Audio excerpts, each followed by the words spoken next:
It's the Pete Sousa Show. Sports, Pete.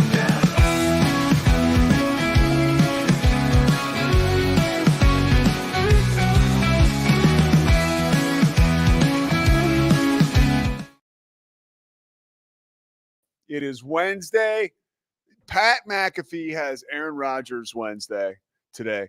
We're calling this Alley Cab the Bar Wednesday. Our own Alley Cab the Bar, not our own, but News 10's Alley Cab the Bar here in Central Texas. For my money, the best reporter in the state of Texas. And that is not a lie. That is the absolute truth. If you don't believe me, Google Alley Cab the Bar. She's going to sit down with us, talk about some of the highs and lows of being a news reporter. It's all good stuff, but it's not an easy job. We also are we plan on talking to Cam Stewart. We're efforting Cam Stewart, as pathetic as that might sound. And of course, Zach Burke on the wheels of steel, expecting a baby here in, I don't know, 21 days, maybe 22 days. Exciting, man. We should have a countdown clock. By the way, we're presented by Slovacics. Like to thank Ray for the shirt, by the way. That's right. I'm Pete. So it's a good time. It's a good time to be part of the Pete Sousa Show. And also, I want to get something going here. Now, this song right here is like, I used to hear this song, right? And I'm not lying. Springfield, Massachusetts. I'm living there. I'm working there. This is all I had. Yeah, the Howard Stern's coming. The Stern Show's coming on. I'm like, oh my gosh, it's new Howard Stern today. Howard takes a lot of time off. You get so excited. You would hear this, and you would just know that the rock star of radio, the most impressive talent, really the king of all media, Howard Stern. And I would get so excited. The song from this movie, Private Parts, which I love, with Rob Zombie. And then Howard would go, coming at ya. Hey now. And he would do all the jokes and stuff like that. And then it would fade into the best show in entertainment, really. And boy, times have changed. Now, I want to tell you, first and foremost, I listen to every single Howard Stern show there is. Okay. I love Howard. I truly do. He's been such a thread in my life, all the way back to my childhood, all the way to today. His evolution has sort of mirrored my evolution in a way. Like before I got sober, I was like this just knucklehead who didn't know any better. Then I got sober. I got a dose of recovery and just learned what really life was all about. I was granted some perspective and my direction totally changed. With Howard, the same thing probably happened. He would tell you with psychotherapy. And he softened as a man, but he also just became a little more thoughtful and someone who I could really still relate to. And it was, I'm sure there's a lot of people who feel like this, right? If you started listening to Howard Stern when you were 14 and now all of a sudden, you're 35, over the course of those 20 years, a lot has changed in your life, right? And a lot changed in his life. And I think we all mature as we grow older. Anyways, that didn't take away the edge of the show. I just played that theme song and talked to you about in 2014 when I was living in Springfield, Massachusetts, doing my first play-by-play job, working for the Springfield Armor. I mean, I would wake up, whether it was in the La Quinta Hotel where I stayed the first year or the second year, or the Red Roof Inn where I stayed the first year in season working for the team, calling games. I would put that show was like everything for me. And, it still is important to me. I still listen, like I said, every day. But yesterday was an insight into how the thought process for a guy like Howard Stern, who was a master entertainer and just a commander of his own program, how it sort of has gotten away from him. And so here's what I'm talking about. Now, he had Kamala Harris on yesterday, which is like, I got buddies who are like, oh, like Howard's selling out, bring Kamala Harris on. If your mission is to boost her politically, like knock yourself out. And like, to each his own. If you want to have Donald Trump on and give him fair time, whatever. Like that's not at all about this interview or this situation that sort of had me really coming down on the side of Howard has kind of lost it a little bit. And when I say lost it, I just mean like lost his edge as a communicator, like a radio talent. So he has Kamala on, and the beginning of the interview, they're talking about Prince and they're talking about music, and it's so interesting. I'm listening to the two of them really vibing, talking about Prince's early albums.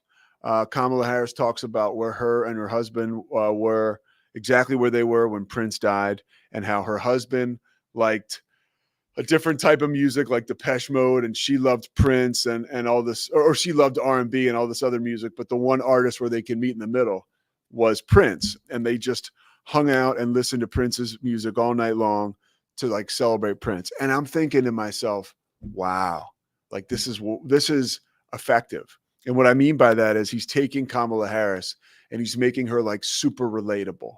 And like I am like now at this point, I'm like kind of very interested and moved by the fact that look at what Howard's doing. He's taking the blue collar sect, right, of his audience, which has dwindled over time as his political, he's just become more vocal really about politics. He started to do it about 3 or 4 years ago when he realized he had to start activating for what he wants and for what he believes in.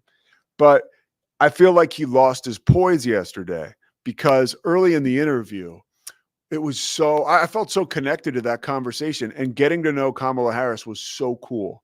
But then right away, he switches the topic and he says, do you get offended by the skits on Saturday Night Live? It makes me angry when they imitate you.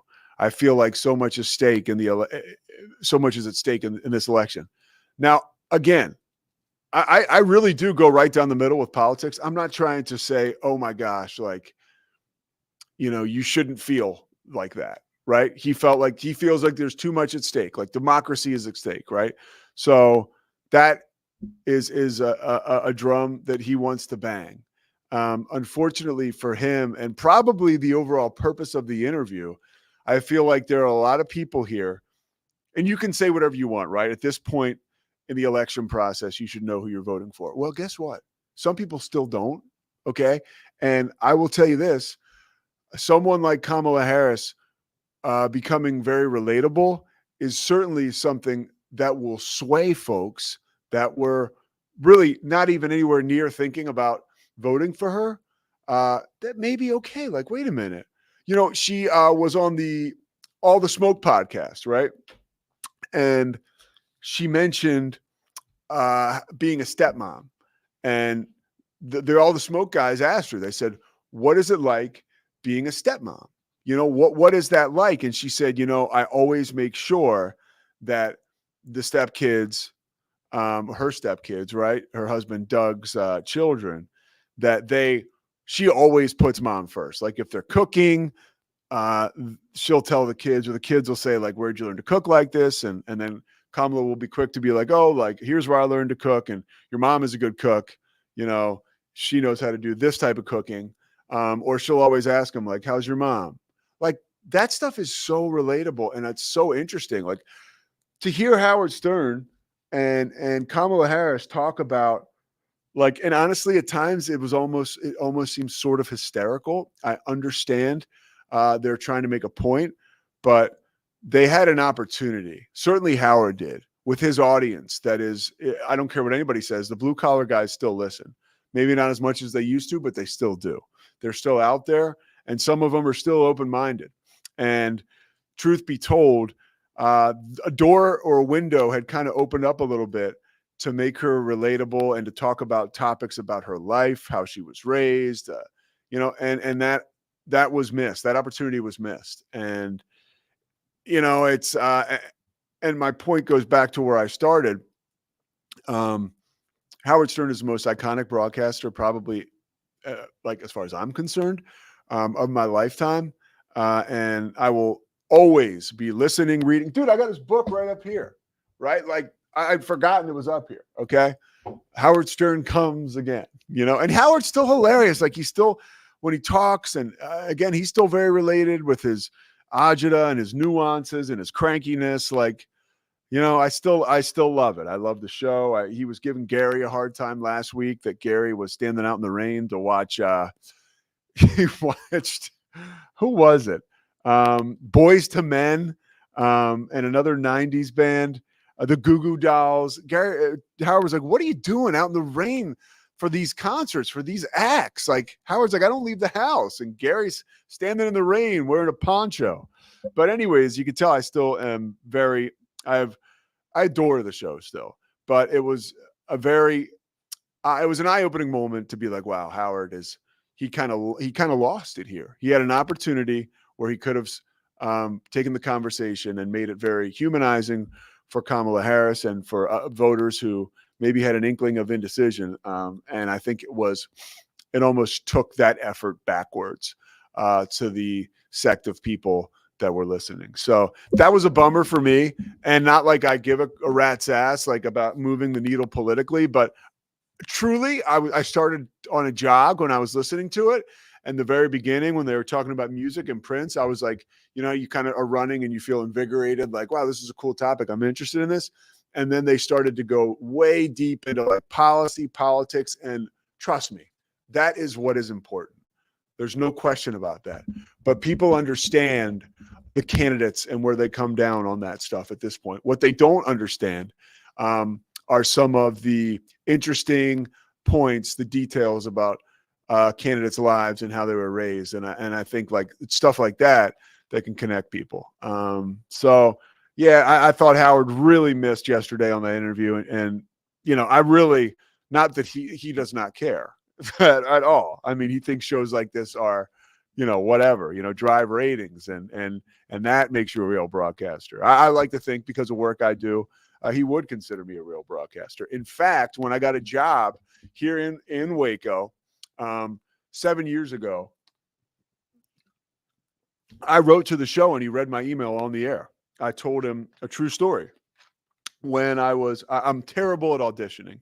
So when you audition for these jobs in television news, at least this was what it was when I was interviewing, trying to get jobs in TV news, that I got flown into town and you audition. So I auditioned with Taina Maya, who is literally one of my best friends in the world now. She's a real piece of work, but one of my best friends. I'm having dinner with her and her husband tonight. And Madeline, her daughter. But anyways, I sit next to Taina. But before I get there for this audition, I'm so nervous. I'm terrified. And I'm driving over to the station from a hotel. And I was like, my mouth is already starting to get dry. I'm like, God damn, like I hate when this happens, right? And I knew I was going to be really kind of rattled for this audition. And I can tell you, after 7 years of broadcasting, that doesn't happen anymore. 7 or 8 more years, right? Tacked on, doing a morning show every morning for 3 hours and then more stuff during the day. And now calling games all the time. Like it really, truly is like, a collective body of work that can get you prepared to where you need to be. Certainly still make mistakes, right? But I wrote to Howard and I said I was very nervous. I couldn't even swallow because my mouth was so dry. But then I turned on your show. I turned off music and I turned on your show. And Sal Governale was at a foreskin convention. And the fact that Sal was interviewing people about foreskin really made me laugh and lighten the mood and change my perspective on everything. So I wrote him that letter and he read it on the air. And I said, I know you think being a newsreader is not a big deal at all. And he read the letter and he said, no. I think being a newsman is a hard job. So it was very cool. And he read it. I told him at this point in time, I knew I'd gotten the job. So I told him that. So look, man, it's very clear this guy's a hero in my life. But again, to put a bow on it, I thought he kind of whiffed yesterday. One other thing I want to talk about, or actually two other things. We might be a little running close on time here, but the Phillies have a game today. And I was just talking to my friend Andrew Addy on the phone, and it's so funny. Like people in Philadelphia are losing their minds. And Andrew is obviously a Philly guy, like big time.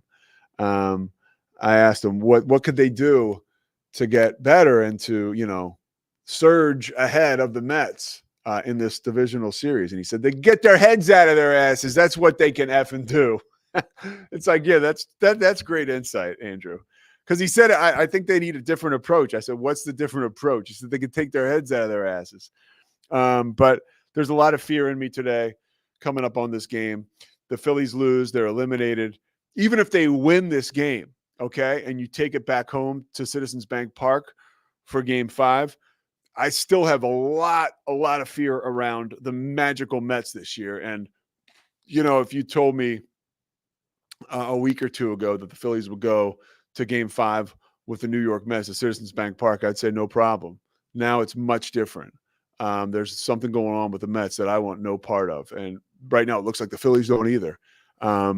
They have to win today. I mean, it's not like a quote unquote have to win. They don't win, the season's over.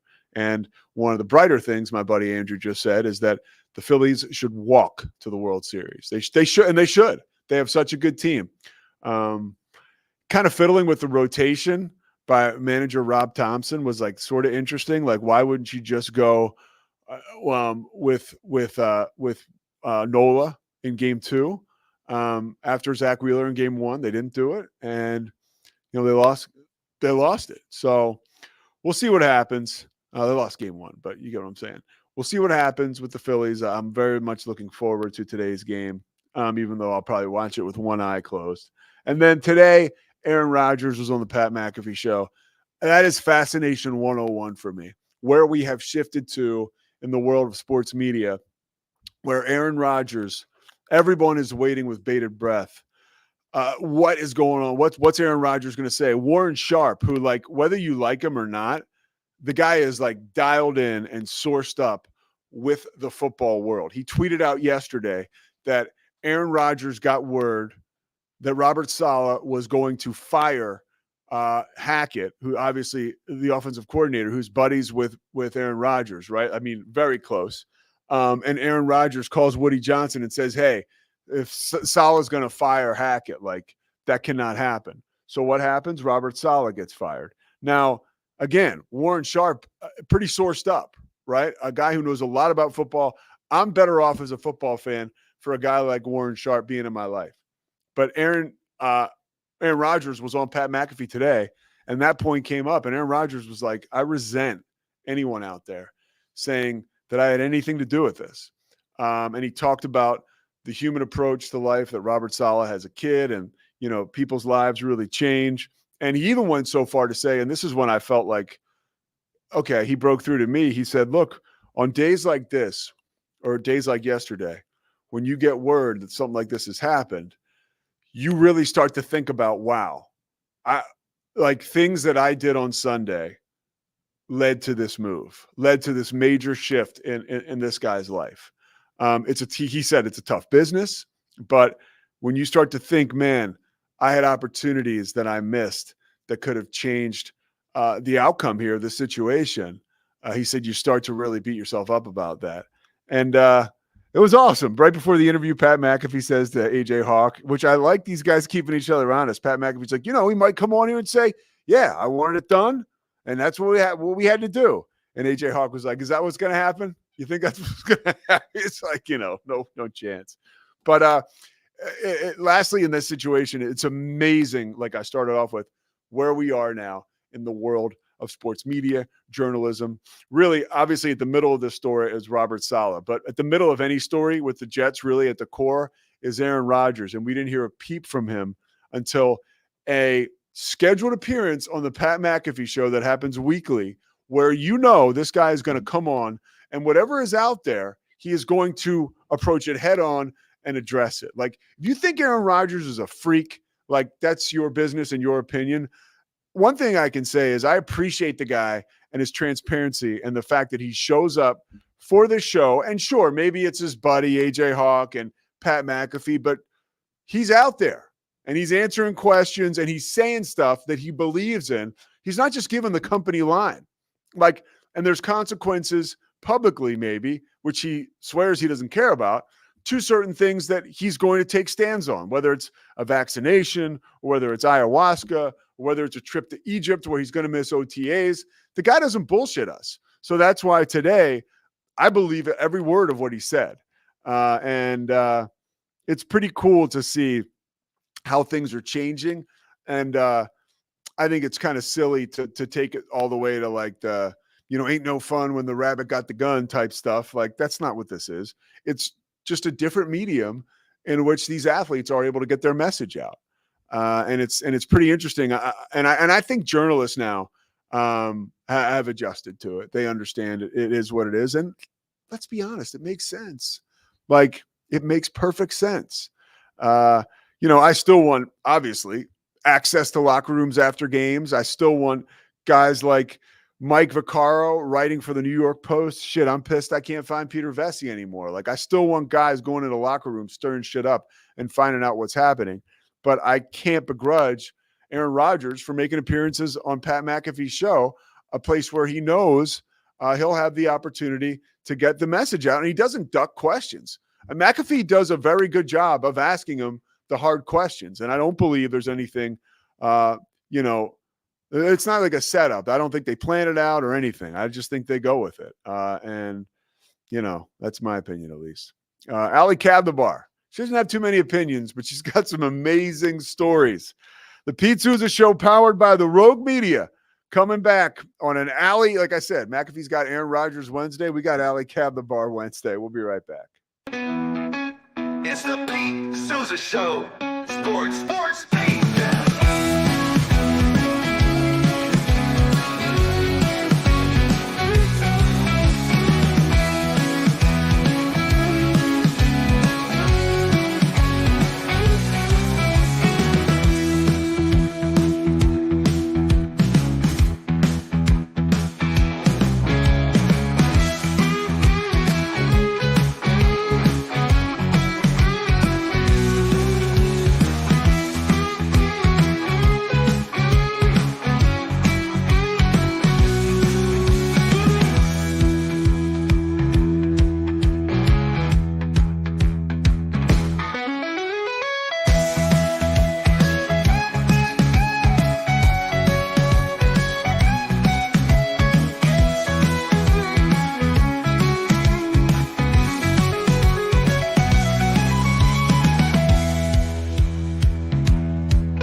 Kadlabar joining the Pete Sousa Show.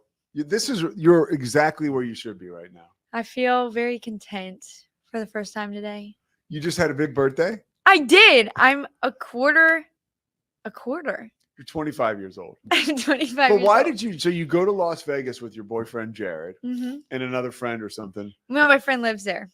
Oh, really? Mm-hmm. She goes to UNLV. LV. Yeah. So it was really cool to be able to kind of like, I didn't have to worry about where you were all weekend. I could just check it on your social media. A lot of good posts. I knew exactly where you were the whole time. Yeah, it's Vegas. And you're not somebody that posts all the time. So it was nice. The little flurry was nice. I was like, oh, look, there's Ali with these animals. Fremont Street. Yeah. Red Rock Canyon. Did you have a good time? Yes. I cannot say one bad thing about the entire trip. How much did you drink? Not like terrible. Okay. I don't know. I'm old now. But I had so much fun. I didn't get mad at Jared once, my boyfriend. So you post all these pictures on social media, a great post. And you're saying that you've turned 25. And hold on. Okay, Pete. Hold on. Stop. So you're saying you've turned 25. It's really No, I did not. I said you're kicking doing a off victory 25. lap. You're doing a victory lap on social media. 25. It's so nice. I'm like, oh my God, I forgot Ali's birthday. So then I race to figure out when your birthday is. I go where I go to Facebook, your about info. I'm like, it's tomorrow. Like, what is she doing? Like, I can't be the only person who sees that's close to you and is like, oh my God, I forgot her birthday. I think Nicole, our friend Nicole Sharon Nicole, thought the same thing. she texted me and she said, "Happy birthday." And I was like, "Oh no." See, like, what are you doing? Okay, I sat and thought about a caption for my picture for like 20 minutes. Do you ever look up So I was captions? just like kicking off 25. Have you ever looked up a caption? Yes, and they're terrible. I have. I've used. And you've used them. Sure. It's but mostly it's usually my handiwork. Okay. Yeah. Well, that was mine. Kicking off 20. Oh, what a way to kick off 25. Meaning in my head, it wasn't lying because I was like about to kick It off. was a 25. birthday trip. Fine. It's fine. So then you come back and then you got to work, right? That's a very hard shift. Well, I took Monday off, so I slept Okay. in on Monday. Had a nice trip from Dallas to Waco because I got a flat tire. So what happens in Waxahachie? I hear. Yeah, outside of Waxahachie. Yeah. It was like, okay, last day of 24, maybe 25 will be better. Oh, I disagree with that kind of stuff. Last day of 24, like What? that's Rachel Ruth Tate stuff. We got to get our astrologer up here. Maybe she'll help you. Yes. All right. So you did get back okay, right? Yeah, I had a little spare. And the guy was so nice because he was like, okay, your tire pressure is low on your spare. And I was like, will it get me to Waco? And he looks at me, he's like, 1 second, fills it up for me. My guys, State Farm roadside assistance. How long did you have to wait? 15 minutes. What? Yeah. This is my That wasn't even a problem. No, I know. I was like, State Farm roadside assistance. No, it's like you might as well stop at the Hillsborough Buc-ee's.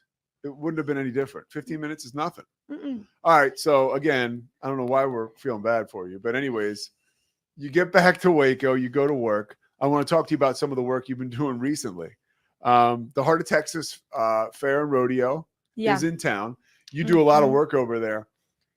Again, you do tremendous work with zoo animals and carnies, right? These or these animals that are at fairs. You were really getting it on with the sea lions. This was 2 days ago, right? Yeah, this is my 3rd year with the sea lions. Are they the same ones? No, Okay. no, they've changed. Do they smell?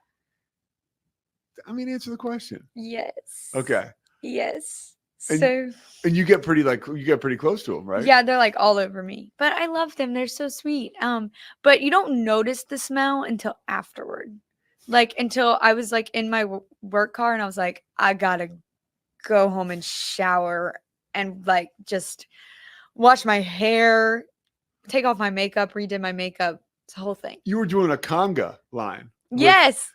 How did you learn how to do that?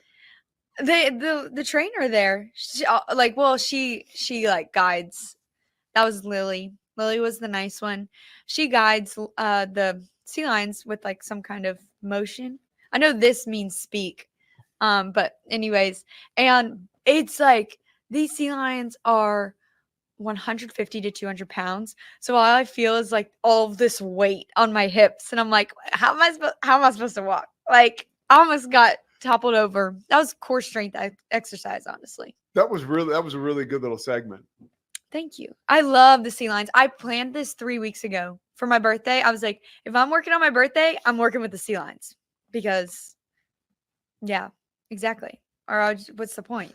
What about some of the other stories you've done recently that have been impactful? You work at Channel 10 here in Central Texas. If people don't know, KWTX, and you do a great job of bringing like happiness and awareness of good things happening in the community to people, but you also have impactful stories. What over the course of your past month, 90 days has been a story you've really enjoyed? There's been a lot, but I would have to say, so the story I did about this kid, he had leukemia, or he has leukemia. He was diagnosed last year. Yes. Yeah. He was diagnosed last year in like August. And I did a story with him. You might remember. Yeah, I do. He did like he shared his journey and on TikTok and like kind of not made light of the situation, but just kind of made it to where he was sharing his journey to inspire others. He was like 8, 9, 10 years old. Okay. 5th or 6th grade. And so he's like, he was, sharing his story. His parents were sharing his story on Facebook, a lot of community support. Well, in January, I followed up with them, and for his birthday, they had a surprise birthday party that they were planning. His immune system was weak, so they couldn't like celebrate with him. They did it all outside. Yeah, so they did a drive-through thing. Yeah. Like people were decorating their cars with signs, and like all of his friends were there in cars, and everyone was honking down his street. And I covered that too, and that was so special. Like that was one of the most impactful stories I've done that has impacted me. Yeah. And so what about it was so impactful to you? Like just like seeing all the community drive by and like everyone's just supporting him and praying for him. And he said that in one of the stories I did, he was like, just knowing that everyone's supporting me and praying for me, like even as an 8-year-old, that's hard to comprehend. All of it's hard to comprehend, but like the fact that he realized that and that the community, they were actually doing that for him, it was amazing. And what I really liked, okay, well, move forward to like September. I remember one of his goals last year when I interviewed him was to go back to school, to get back to school, to be with his friends. And so that's what he was able to do this year. He's still going through treatments, but well enough to go back to school, have fun with friends, like just be around people and live life. He still has to do treatments, and then he was also doing like Childhood Cancer Awareness Month. He was helping sell wristbands for $1.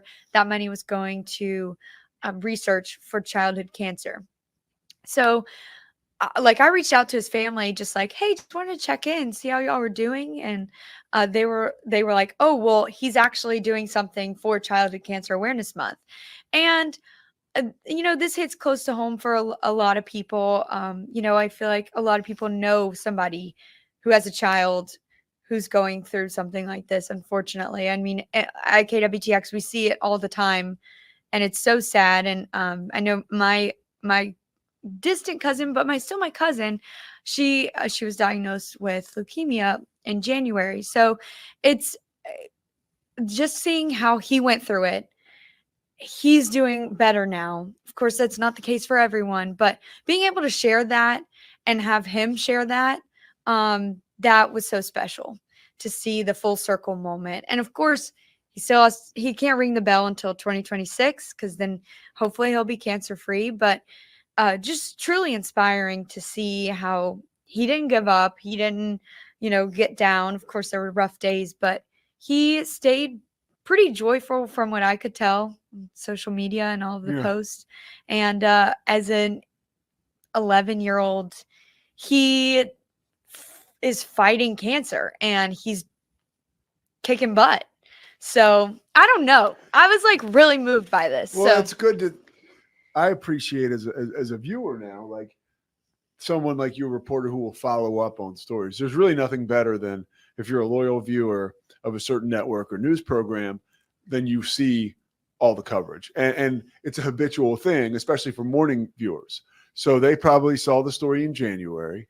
You do a little follow up, and now he's getting back to school. Like those are the best. Yeah, exactly. And I think it's really hard because we get so caught up in like what's happening now, what's happening today, like breaking all this stuff. Well, our boss, Bob Walters, he'll say our boss. I feel like he's always my boss, but Bob Walters, your boss now, and my friend at KWTX, he would always say, like, we need to start doing some follow-ups on these little stories. They're great stories in there, just these follow-ups. Yeah, but it's so sad because oftentimes those stories get kind of pushed down in the news world. Like, there's all this negative news that's kind of at the forefront, and those other ones may get pushed down to in my head, like in the journalist's head, like after the break. Mm-hmm. And those are the stories that all stories are impactful, but those are the stories that people need to see. So it sucks, but that's how it is. And, hopefully people like us are around to change that. Bring Yeah. these stories to light. Bring them to before the break. When you say before the break or after the break, you mean like hot, like people are watching at the top of the newscast. These are stories that deserve to be in the top. Right. And there's a whole thing with it. So it's Yeah. hard to explain. It's hard to explain, but I think the viewer or the person who's taken in they understand. Like, it's as old as time. If it bleeds, it leads. And Allie, I know. it's so weird, but like it's still I am like the older I get, Christy and I, Dateline. Like, let us watch Dateline. I know. True crime rules the day. I It know. does. If I get a notification on my phone, like, I'm gonna click it. Yeah. Like, it's amazing. It's and, amazing. and I catch myself doing that too. Yeah.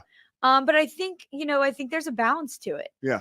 I mean, No, there is, and we need more people like you, really, because it's really neat to have you sit in that chair and be convicted about, convicted, have conviction about something. You should be convicted, but no, to have conviction about something that's so positive, because I think even the staunchest of news directors would listen to your debate. It would be like, okay, what do you have to say? Like, really, because there is an understanding that, like, look, at KWTX, every night at 5:25, they do a Tell Me Something Good with Julie Hayes, a sponsored element in the show, which brings in a lot of money and people love those stories and they're love really your special. Stories. Yeah. Well, and there's all balance to it because, again, all stories are important. So it just comes with like, well, what stories. How do you handle the emotional roller coaster? Of like one tough story one day. Still figuring it out. It's a lot. I feel like we're very similar in that we ignore it. Stuffing it down. We stuff it down and we're like, it's fine. And then like you think about it later that day and you're like, dang. Like, that's why sucks. we were so lucky. I was so lucky, and you are now, to have Josh Young at KWTX, our general manager, who brought in a therapist to talk to whoever wanted to go talk to the therapist, because I think he understood, although we weren't all running to him saying, hey, I need help, he identified that there's been a lot going on for these guys. We need to get somebody in that they have the option to talk to. And just like the stress that comes with those things going on. Yeah. Like, it's like, well, how do we, communicate this story without scarring our viewers, but like also being transparent? So I've just been here for 2 years, still learning, still trying to figure it out, because how do you deal with that emotion? Because it's like, do you let it weigh you down? And sometimes you do. Yeah. Just depends. But we like to keep smiling. I love having you on. I gotta go because we're up against it time wise. Whatever, Pete. I'm trying to get you back as much as possible. I know Skipper, your grandpa, would love that. My Papa. But he would be my grandpa. No, you know who would love that? Andy, my dog. My dog wants to see me at home right now. You gotta see Allie's dog. We have a running joke. She tries to make it as though her dog is more attractive than my dog.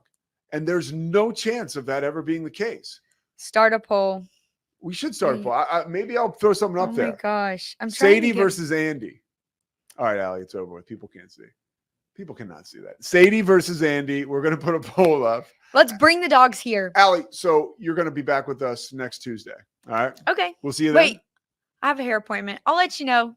Thanks, Allie. Cadlevar, the Pete Sousa Show, powered by the Rogue Media Network, and of course presented by Slovacic. Yes, kolaches. We'll be right back after this. It's the Pete Sousa Show. Sports.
Sports.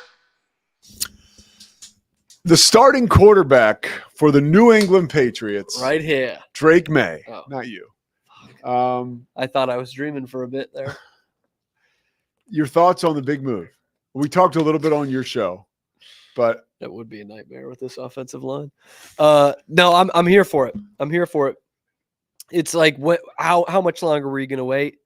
I was in kind of much like I am politically. I was rarely right down the middle. I was like, when they said Drake May is going to start the season, I was like, oh man, bummer. Like, I wish he was, but all right, fine. He was a raw prospect at number 3 overall. Like he everyone said in that draft process, like, of the 3, he's not going to start right away. He's got plenty of upside, but he's not going to start right away. The same thing they said about Josh Allen. Big arm, not the most accurate guy. He's got to kind of ease into this thing. Although that sounded like Josh Allen's performance the other day in year 7 or whatever it is. But so I was like, okay, fine. Let's wait till some things are in order. Maybe this offensive line gets better. Maybe you get some development from your young receivers. Let's figure this out. And they played Miami last week. Bad team, the way they're constructed right now with the quarterback situation, their injuries, and Patriots somehow lost it. And so it's like, okay, we've gone through 5 weeks. He's gotten more reps than any other backup in the league from what it sounds like. Now it's time. So I'm excited for it. I don't think they're going to be that much better, but at least they don't suck and you're watching Jacoby Brissett. They suck and you're watching, hopefully, the future franchise quarterback. what's the best case scenario for Patriots fans? Like the rest of the season, you mean, or Sunday, or okay? Like for this scenario. Yeah, best case scenario is Drake May doesn't regress, as in like they don't put Brissett back out there. Uh-huh. Obviously, best case he doesn't get hurt, but that he shows progress and the Patriots win no more than 5 or 6 games. So you solidify a solid draft pick. Yeah, because they don't need the number 1 pick because they're not going quarterback. And as much as I would love to have Travis Hunter, they're not doing that either. You got to pick a tackle. You just absolutely have to pick a tackle. And back in the day, that left tackle, yeah. Back in the day, that used to mean you would need to pick 1 or 2. Yeah, because it was sometimes Tariq Glenn, but or Orlando Pace. Yes, yeah. It was those guys. Jason Smith, Baylor's highest ever draft pick, was also drafted 2nd overall. Jake Long, right? Jake Long was number 1 overall. Number 1. Yeah. And that's what it used to be. Tackle or pass rusher, and every few years it was a quarterback. And now it's every year it's a quarterback. So my boy Al Davis drafted like the 6'8" guy from Iowa with tattoos. The guy who couldn't play dead. Baby. I forget the guy's name. Yeah. But he's like a 3rd pick. But now you can get away with having the 5th or 6th pick and get the best tackle in the draft. So and then we're talking best case scenario. I don't think they're getting to 5 wins, but best case scenario is you don't do more than that. Yeah. What? I don't know. I love seeing these new guys get the opportunity to play. Yeah, it's about time. But I also worry about the fact that I maybe he waits the whole year. I don't know. Whatever. Well, the way definitely don't want to wait the whole year. That punting a year of your quarterback's progression when you already suck anyway is so stupid to me. But I was talking about this with Zach on my show. It's like most quarterbacks drafted in the top 3 are coming into a real shit position, right? And in fact, Caleb Williams coming in at 1 is a bit different. Like he's got a decent team around him. Yeah. Like that should be a 500 team. But more often than not, it's the Bryce Young, Jaden Daniels scenarios in terms of their team. One has already been benched in year 2. The other looks like he's going to get MVP votes this year. You never know how quickly these guys are going to take it on, but if you were Washington when you thought you had a guy that was ready to start, Patriots didn't think they had a guy that was ready to start. Of course, throw him out there week 1. Who gives a shit? He's gonna see what the kid has. What about like affecting his long-term confidence and approach? But that's kind of what I was trying to get at with the Bryce Young, Jaden Daniels thing. You don't know exactly how it's going to work out. You don't know exactly how these guys are going to react, right? And if you're the Patriots, I think you've gotten to a point where you think he's ready to start. That he's not going to be completely lost out there, that he's not playing ACC football, And so if you feel you've reached that point, because none of us know what the actual plan was, then so be it. Let's go out there. Jaden Daniels comes in. Bryce Young comes in. They both seem like ready to play in the NFL, and they just have reacted to it differently. I don't think Bryce Young is the big reason why the Panthers have sucked. The biggest reason why the Panthers have sucked over the last couple of years. And unfortunately, I think the Patriots situation is closer to that than it is to Washington. But when the guys are ready, you gotta go. You can't keep the Ferraris in the garage.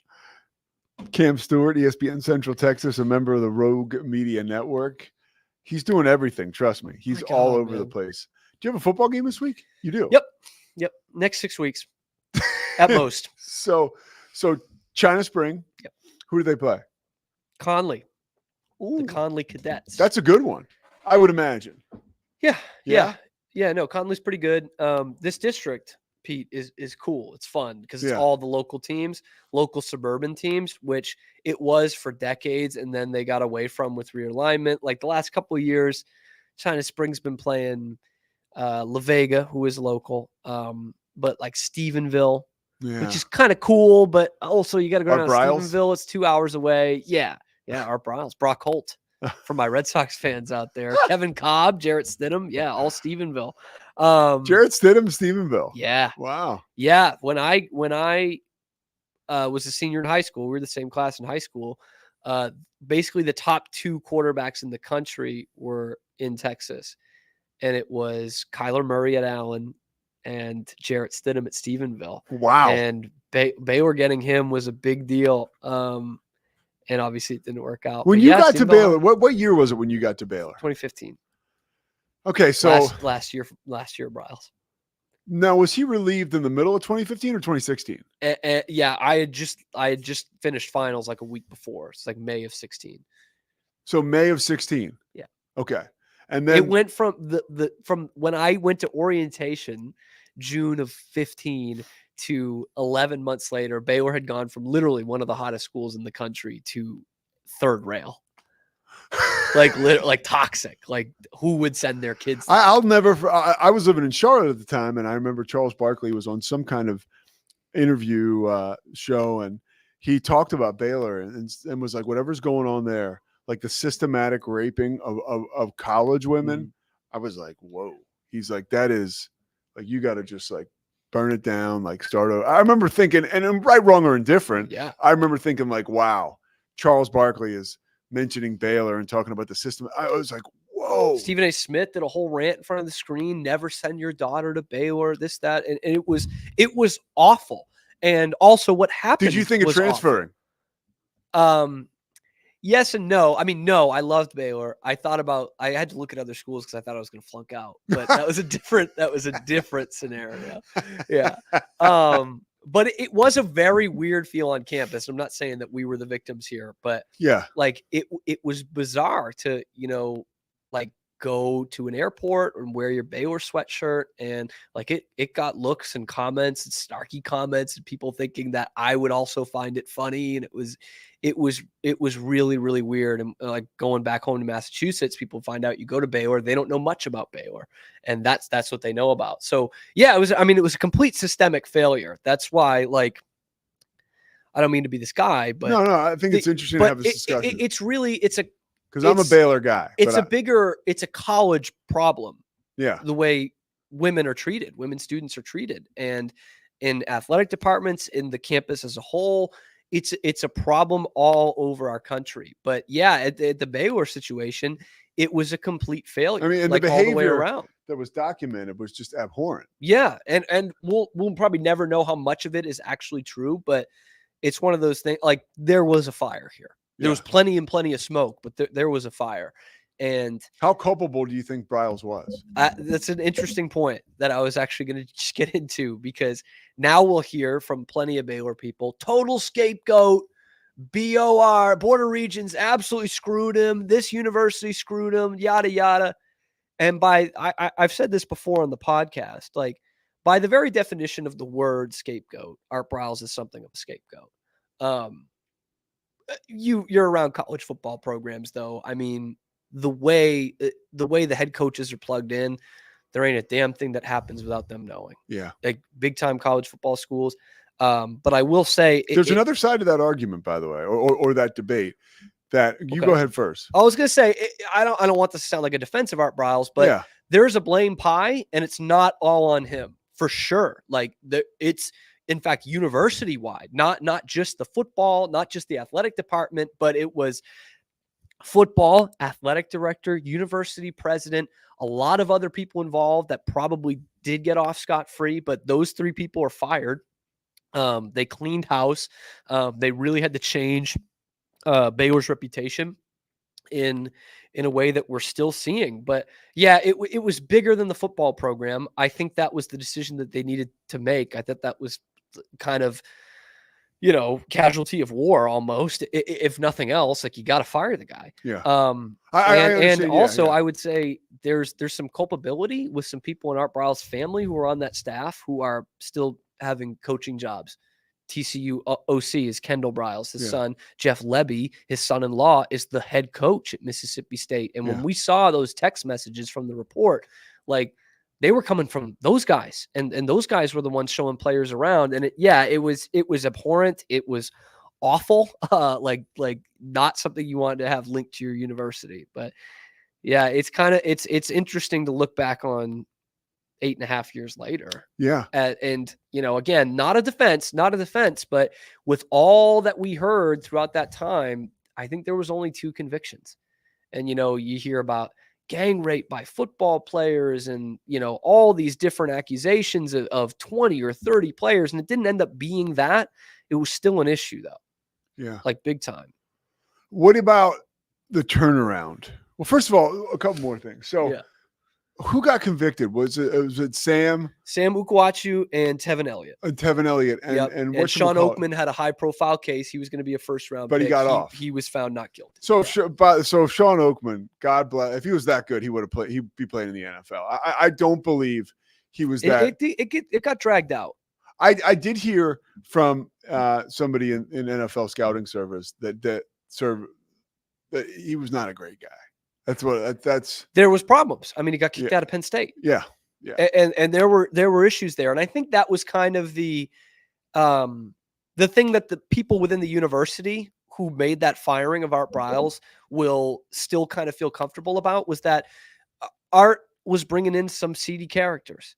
Yeah. And unfortunately, from what we know with college sports, sometimes a school like Baylor that's at a disadvantage, that's what you got to do. Yeah. Ask Jerry Tarkanian. Well, you can't anymore, but ask, Tark at UNLV. It was the same thing. And I believe in the world of football, it's not Mhm. like basketball.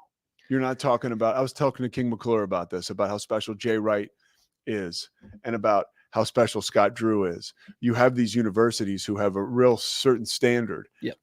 You could even say it with Duke basketball, right? Sure. Like, you can't, it's hard to find like 30 really good football players who are going to impact your program and make them elite like Alabama and get them into a school, some of these schools. Yep. I mean, they walk around campus, they don't, they just unfortunately don't fit in, right? And it's obvious that we're trying to bang a square peg into a round hole. And obviously the coaches are trying to get them there, but I think also with that too, like parents and people around these players who probably are the square peg in the round hole are saying, we want you to go here.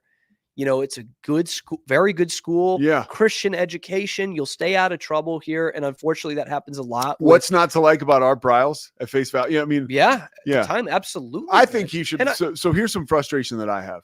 I think it's unfortunate that there's been no recourse at all for Art Briles. I believe he should at some point get a chance. I'm shocked he hasn't got a coaching job. I think it is, for better or for worse. I think, like, at the Oklahoma game a few years, or maybe it was last season, when Briles was down on the field with Lebby. Yeah.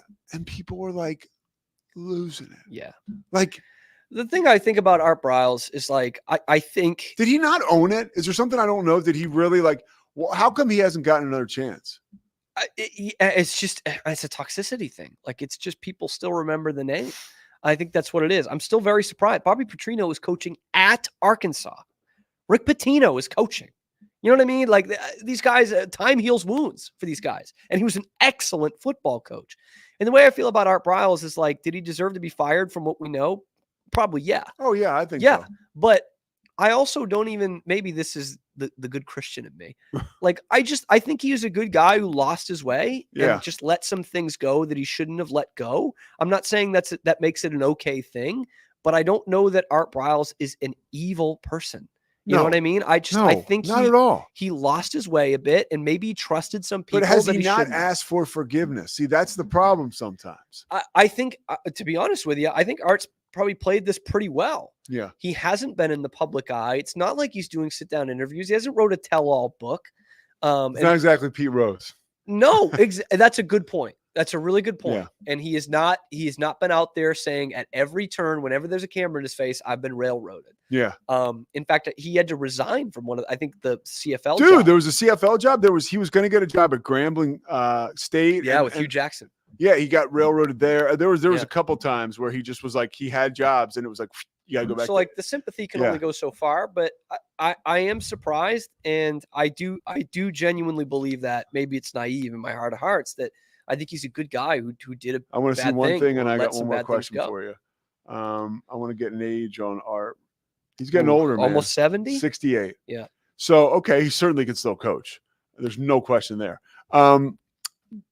Let's get positive here. We have a limited amount of time, finite even. And by the way, no, he's not Baylor's next head coach. No, oh my gosh. So people are really thinking that. Some people, anyway. Go ahead. Okay, so what is the number one thing that pulled Baylor out of this? Because they have been, it has happened. It has certainly happened. I mean, I think we're going to get a really good documentary or something out of this. This conversation with you is stimulating for me because there's so much. I mean, we've moved on. Mm-hmm. The thing with this is, and I'll answer the direct question in a second here, but in a weird way, I hope that the Baylor scandal does get remembered in a weird way, because that would mean we don't have those anymore. Mm-hmm. And again, like I said, I mean, this is a problem around college campuses. And so if Baylor becomes the same way like SMU became, hey, you can't pay players. If Baylor becomes that, then that's probably a good thing for college football, because that would mean it's not happening again. And I hope that that's not the case, that programs aren't being brought down. So to answer your question, though, are you asking about how Baylor got out of it or how Baylor football got out of it? Because I think there's two different answers. All right, give me the two answers for each one. All right. So Baylor football, I think Matt Rule gets owed a lot of that. And Jim Grobe, too, who came in basically as a favor to Grant Taff, who he had worked with the AFCA. Jim Grobe was retired, and he was just kind of a middle-of-the-road coach with Wake, won the ACC with Wake that weird year. And he came in to and minded the store. The least enviable situation maybe in the history of college football, because he came in and the whole staff was there. It was just Art that was gone. And he comes in, by the way, one of the coaches, the offensive coordinator, is Art Briles' son. And he's got to get this car in the garage. He's got a ton of players who stuck around, and I mean, probably a mutiny on that staff. They start 6-0, they end 6-6. But he could not have handled it with more class and never bitched about anything. But anyway, Matt Rule comes in, and it's bare bones. He's got to get a staff, and he's got to recruit a team. That next year, they have like 72 guys on scholarship, which is peanuts for these Power 5 programs. Most of them have over 100, and they reach that limit, and he's got to come in, and before the days of the transfer portal and before NIL, he can't attract these guys with cash. He's got to go out there and find a bunch of under-recruited guys in the state of Texas, a state he had never lived in or coached in before. And by golly, he did it. He did it. He recruited a bunch of guys who are in the freaking NFL right now and led Baylor to their best season ever in 2021. So you could say what you want about Matt Rule, and he never won against a ranked team. And they probably should have gone just a tad farther in 2019 than they did. But that was an incredible turnaround job. And Dave Aranda, that tenure doesn't seem to have worked out, but you were able to keep the program at a certain level for coaches coming in to where they could get the DC of the national championship team because of Matt Rule. So that's a huge reason why. And from a university standpoint, real quick, a lot of Baylor people who are upset with the football team right now are not loving Linda Livingstone, the president. But she came in again, not a fun job to come into. And she really turned this around and made Baylor an even better school than what it was when I got here, which is incredible.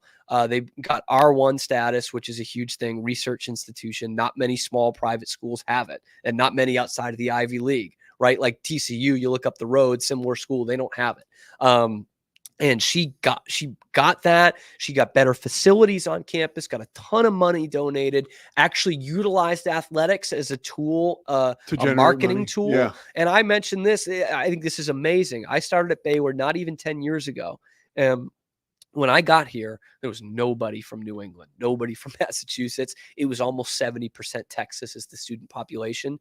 9 years later, they're getting close to 50-50 Texas out of state. That's unthinkable for a school like Baylor, which was, I mean, just a small Bible college for a long time and got better, the last 30 or 40 years, but now is almost like at an elite level. And to do that less than a decade after that scandal is incredible. Two major scandals in a 15-year span should have sunk this university and sunk this athletic department, and it hasn't.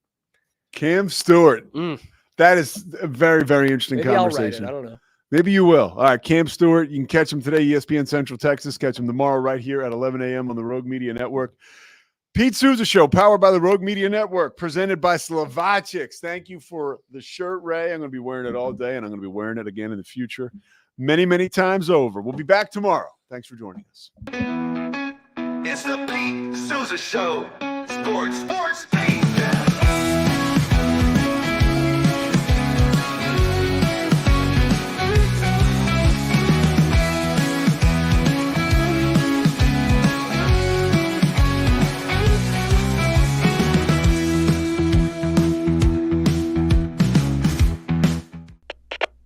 We